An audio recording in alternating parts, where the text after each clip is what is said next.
I've got to be honest, I don't know what I'm doing, so why don't you start the day with me? So this is my hutch now. You see the chair that you always see me in? I sleep in that now, so it's all feeling a bit tighter than it did. Some of my work on the wall. Don't matter if you're black or white. So let's get you up.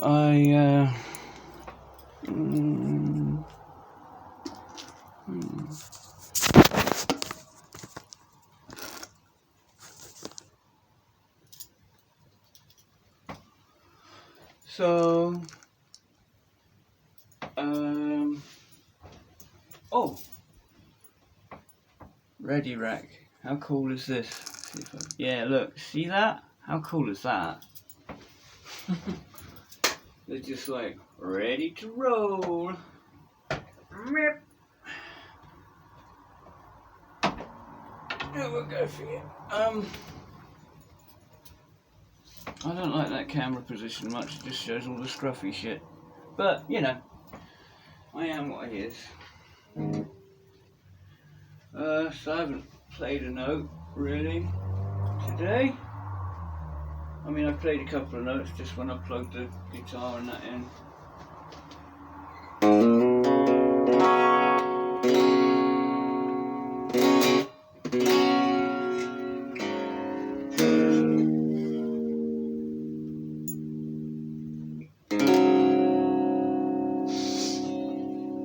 So yeah, I guess talk about a few things. Do you know when I was a kid, did you ever do work experience? I did work experience. I got flown out on a,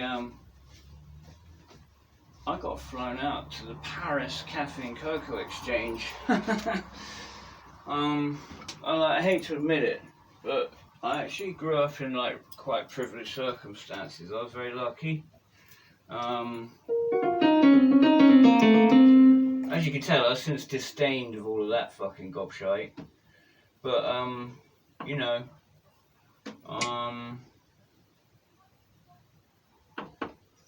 it sticks, right? Oh, hang on.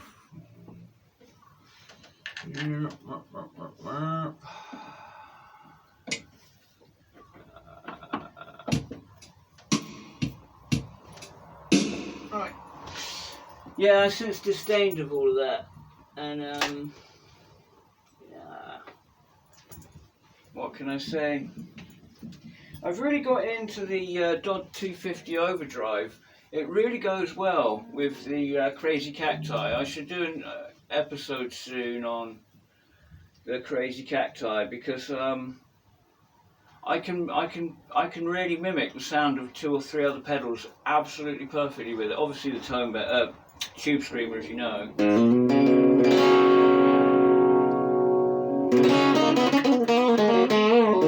I just love the soft attack of the Dodd 250. JHS, like, I mean, I used this pedal years ago. I had one, like back when I lived in Milton Keynes in the early to mid 90s. You know, around when Kurt Cobain got murdered, and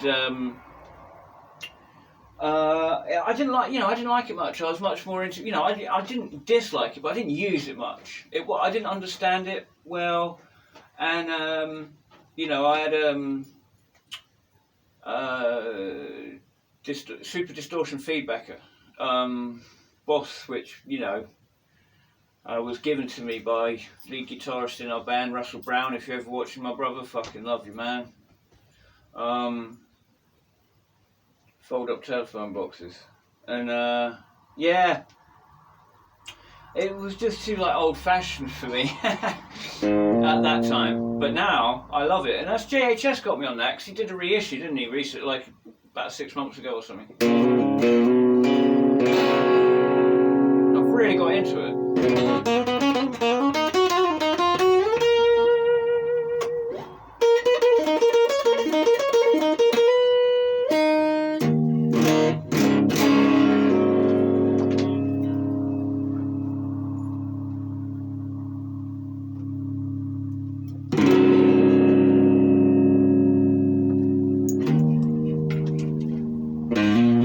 I'm going to warm the tube amp up.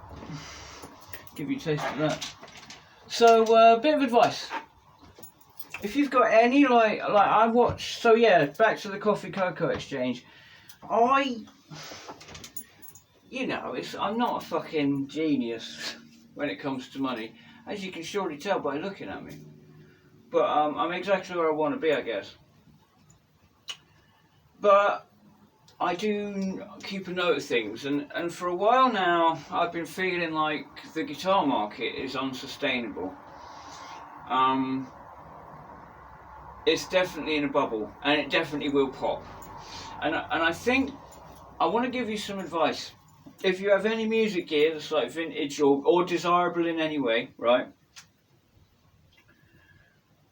I want you to keep an eye on prices, on Reverb, on eBay and that. Or, like, pick something to track. Pick a couple of things to track.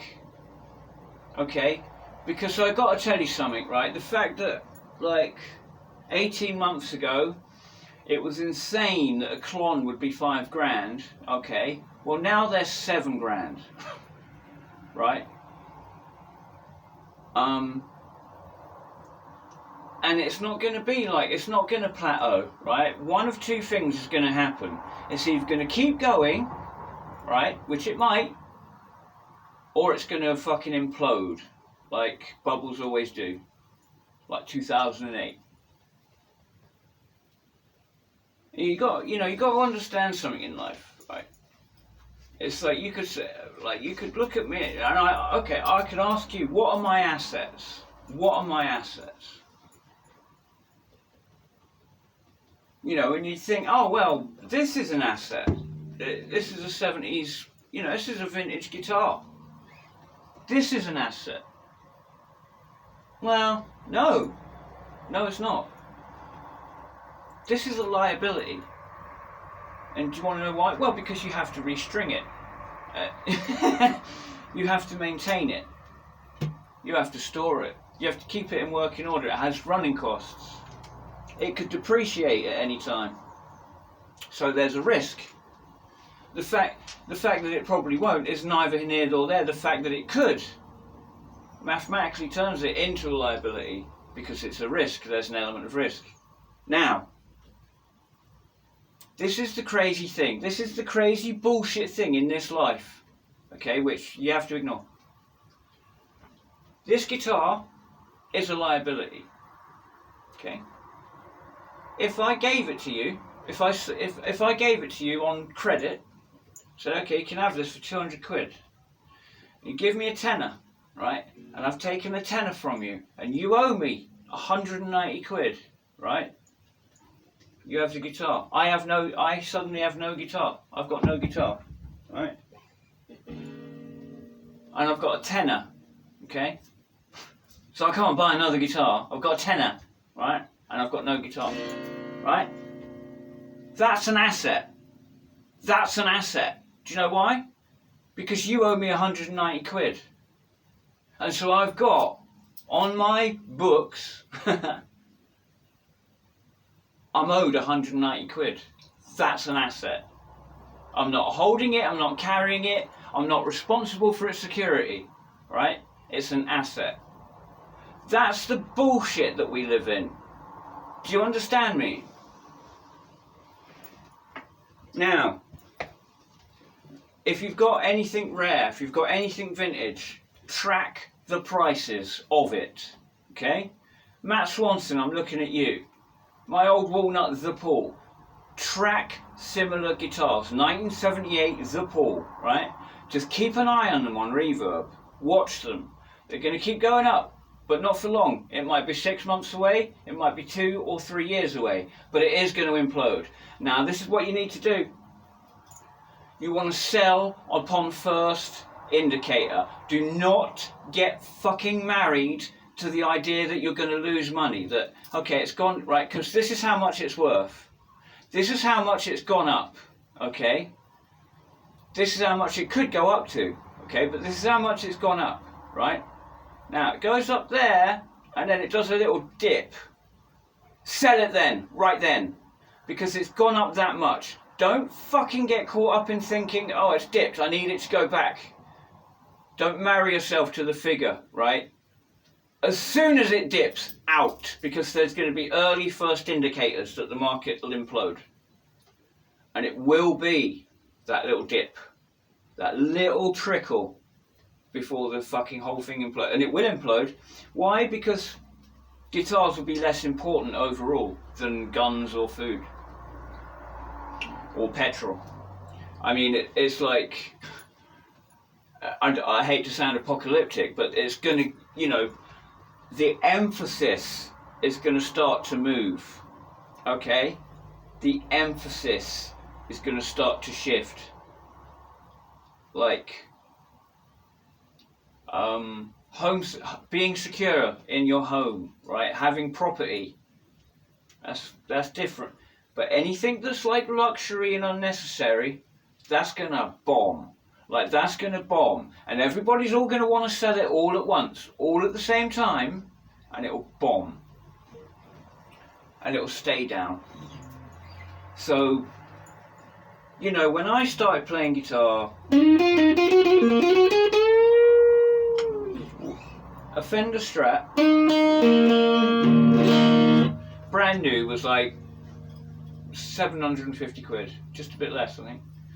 And for the same money, I could have a 60s one.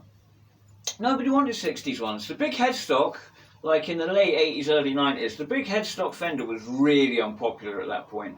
And nobody wanted 60s ones. 50s ones, yes. The real fucking dudes in the know, the old blues guys and all that in England, you know, the slow hand crew. Like, they knew, so 50s guitars were a bit more. They were actually like about $1.5 to $2,000 if you could find them. They were difficult even then. They were never easy to find, even then. But 60s ones were fucking 10 a penny. Like, Hendrix era guitars were fucking 10 a penny. And you could literally go and buy one for the same price as a brand new one. And, you know, guitars from the late 70s were worth substantially less. You could probably get like fucking 300 quid. It'll easily get you a Fender Strat from the mid to late 70s at that point. And, you know, people that were, you know, there's enough of you guys out there that were around then that can back me up on this, right? I'm talking pounds, I'm talking England. You know, like, it's a relatively new thing. It's, I mean, I'm even, like, stuff that is that I would consider absolute dog shit junk, right? Even though I use it every day. Like my trusty Honor amp, which I couldn't live without, right? It's a great little amp, right? But technically on paper, it's a piece of dog shit, right? Even that has now, like, got some fucking collectible value. The Peavey there, like the Peavey, you know, like, you've seen it. Well, no, fucking, I don't have to go much further than this. This is 1978. Fucking, oh look, mic stand in the way. Hey, rehearsals. You know,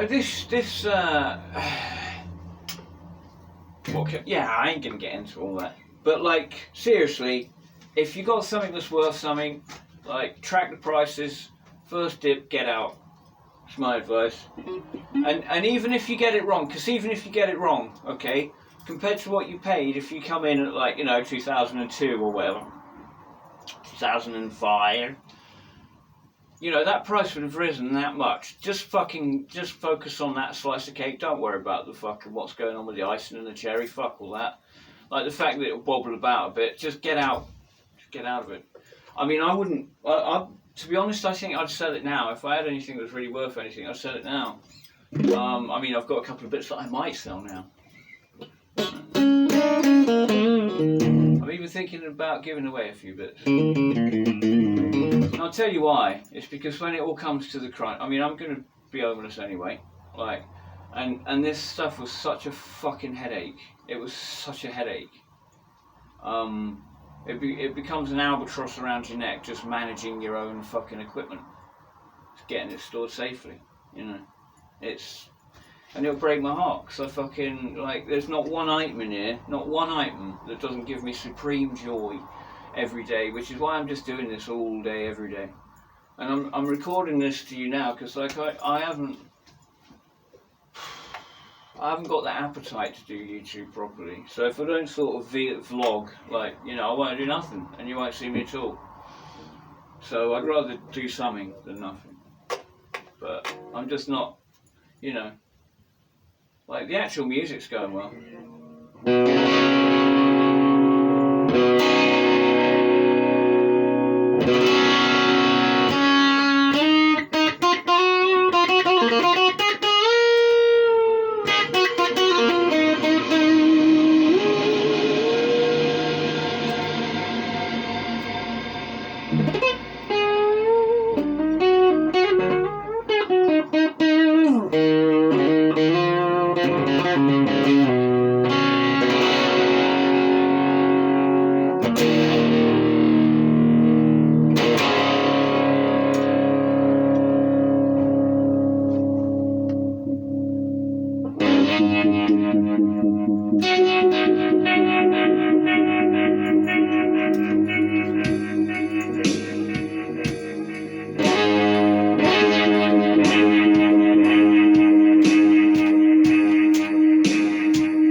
What a mess.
I kind of enjoyed that. Yeah. I don't know. Oh, I'm just not with it. I'm not with it. And, I don't know. Don't know what to say. Don't know what to say, really.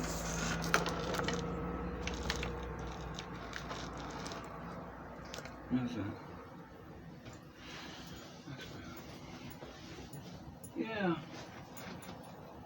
I must say, like your support and your comments, like make a lot of difference. Because I don't know anybody up here. I like moved to this place. I don't fucking know anyone. You know, I've got my mate Chris, and he's wonderful. He's worth like 20 fucking people. Like, he is. He's worth 20 fucking friends. He's a great guy. I've really lucked out on like the first friend I made up here, because he's wonderful. And Mark too. But I don't see Mark ever, like, you know. You know, it's being in the same town, it helps me and Chris. But, yeah, like YouTube interactions, might make a difference. But, maybe I'll show you stuff I've been recording. But,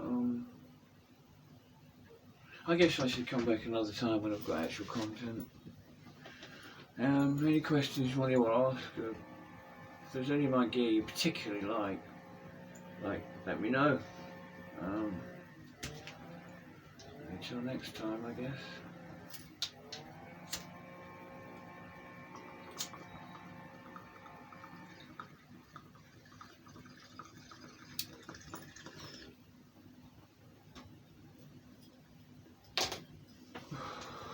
Stay happy, stay healthy out there.